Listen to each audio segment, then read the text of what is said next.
Bueno, hezkuntza sistema estatu baten muina denik ez dut nik esaten, hori gauza obioa da, ez da. Hezkuntza sistemaren bitartez akulturizatzen dira hurrengo belaunaldiak, gure herriaren, gure gizartearen etorkizuna zuzenduko duten belaunaldiak, ez da. Napoleonek esaten zuen, berak ejertzitoa behar zuela eta hezkuntzan zebiltzan hori, irakaslegoak edo, ez? Argi dago hori. Eta, bueno, hiru nahasmen baino, nahasmena beti bera da. Nahasmena beti bera da, kontua da, bueno, ni hezkuntzan nabil eta nahi baldin baduzu hezkuntzan pasatzen den horri sentiberago edo biratzen diot. Eta nahasmena hor ere handia da. Eta gainera, zaila da barkatzekoa, hori litzateke, hori oso fin zaindu beharko genuken gauza bat, ez da? Gure aurren etorkizuna edo. Nahasmena dago, bueno, gure aurrak batez ere 3 tokitara edo joaten dira ikastera, batzuk ikastolara joaten dira, batzuk eskola publikoa esaten zaion horretara joaten dira, eta beste batzuk gero eta gehiago joaten dira, orain gure herrian ere, gero eta gehiago sortzen ari diren eskola alternatiboetara edo, ez? Eta pixkat hortik, nahi gustatzen zait, horko bakoitzean dagoen hankasartzea edo pixkat hori esatea, ez? Min ematen dit, haundia gainera entzuten dudanean, herriari horren beste kostatu zitzaion ikastola bezalako mugimendu bat kritikatzen entzutea. Kritikatzen gainera, burgesa dela esaten edo pribatua dela eta holako etiketak. Ez da, holako etiketak ez lirateke gure ahotik atera behar. Etiketa horiek berriro ere imperialismoari komeni zaizkion etiketak dira eta guretzat erabat arrotza beharko lirateke. Hasteko, gure estatua baitua dagoen herri honetan, publiko-pribatu dikotomia horrek ez du funtsarik inondik ere. Gure publikotasuna hain zuzen ere baitua dagoelako. Beraz, hala beharrez gure erakundeak izan beharko dira pribatuak. Pribatuak noski beraien ikuspuntutik, guretik publikoak dira, gure borondatea delako, horiek denentzat izatea, ez dago lukratzeko borondate bat eta pixkat pribatutasunak daukana, ez da. Gureak hala beharrez behar du izan sistema espainol edo frantsesetik kanpokoa, hori izango nuke gauza berriro diot obioa dela, ez da.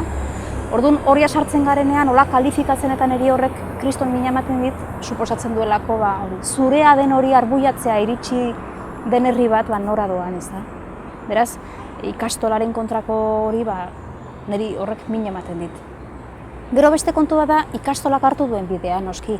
Ikastolari eman zitzaion gure eskola nazionala izateko eginkizuna, eta ez dakit noraino hori betetzen ari den. Zergatik, bueno, estrategia, hemen politika behar da. Edozein borrokarako, hizkuntzaren aldeko borroka, eskolaren aldeko borroka, borroka guzti horiek behar dute bizkarrezur bat, eta hori da politika.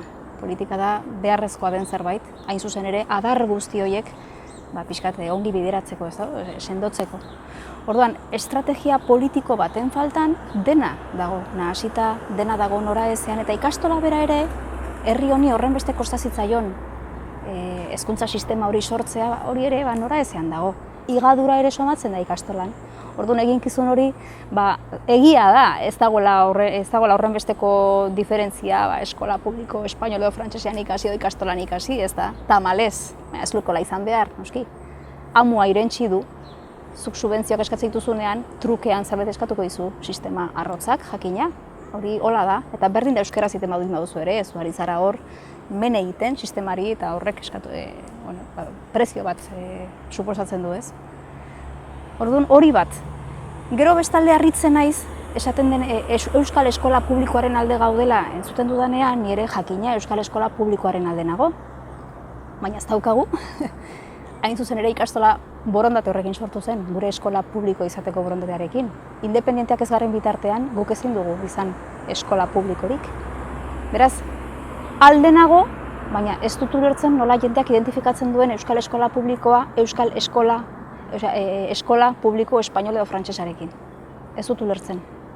Nola pentsa dezake batek, hezkuntza sistema nazio baten muina denez geroztik, nola pentsa dezake Espainiak edo Frantziak utziko digula horren barnean gurea eraikitzen? Hori inozokeria da. Herri honetan inozokeria handia dago, eta hori da herri bat egon daiteke oso zanpatua, egon daiteke oso gaizki, baina ezin da barkatu herri hori inozoa izaterik, inozentea. Hori da gauza bat, ezagin, duintasuna mesez. Nik herriari deia egiten diot duintasuna errekuperatu dezan. Duintasunak sekulako babesa ematen du, pertsonala. Esatea, bueno, ni menderatuta nago, aber lortzen dudan indarra askatzeko, baina bitartean ni duina naiz. Nei ez diat ziria sartzen, nei debate bat ez diat irabaziko. Lotxatu egingo dira espainolako frantsesak daukaten diskurso hori esaten dudanean. Bai, beraz, inozokeria hori hezkuntzan ere ikusten da, ez? Euskal Eskola Publikoa bai eta gainera horixe da. Identifikatzen dute etsaiaren horrekin, hori, en fin. Estrategia balego, hori beste kontu bada, denak hartu lezake zentzua, eta zu igual hor sartu zaitezke, hori ere zure diruarekin egina delako, eta igual hor, baina, bueno, jakin da hori ez dela zure tokia, hor ez dela lortuko, agian hortik pasa behar duzu, bueno, hori sartuko ginateke hor, taktikan edo ez da, baina jakin hori ezin dela behin ere zurea izan, eta sartuko zara lapurtzeko, ez dakit, baina jakin hori ez dela zurea, ez da. Estrategiak beti zentzua ematen dio edo zein mugimenduri, estrategiari gabe dena deriba da, nora eza da. Eta azkenik, eskola libre, bere burua eskola libre bezala izendatzen duten horiek ere, hor sartu gintezke zer den eskola libre bat, ezta? Egon liteken eskola librerik, egon daiteken heziketa librerik, ez? Hori ere kontraesankorra da, heziketa dagoenean ez dago askatasunik, baina, pedagogikoki askeago diren eskola batzuk badaude jakina, inork ez du zalantzan jartzen, nik behintzat ez. Baina ezin da pentsatu herri honetan haur bat modu librean ezi daitekenik euskara eman gabe. Eta batzuk pentsatzen dute berriro ere gure nora eza honetan, euskara hori igual inposatzea litzateke aurrak berak inbehar diola, euskarari heldu, hori inozokeria galanta da, eta tamalez eta konturatu gabe, oharkabean, nahi duzuna, baina azkenean ukatu nahi duten sistema horri mesede egiten diote, nolabait esan euskara ez lehenesten, ez da. Herri honetan ez dago jarrera ezartzerik. Hemen gatazka sakon bat dago, estrukturala, eta zuk horren aurrean posizio bat hartu behar duzu. Ezin duzu esan, ni honetan ez nahi sartzen, ze beti hartu beharko duzu jarrera, bizitzaren aurrean ere noski. Baina, hala da, edo euskara ematen duzu, edo beste hizkuntza bat ematen duzu, ze hizkuntzarik gabeko heziketa ez da posible.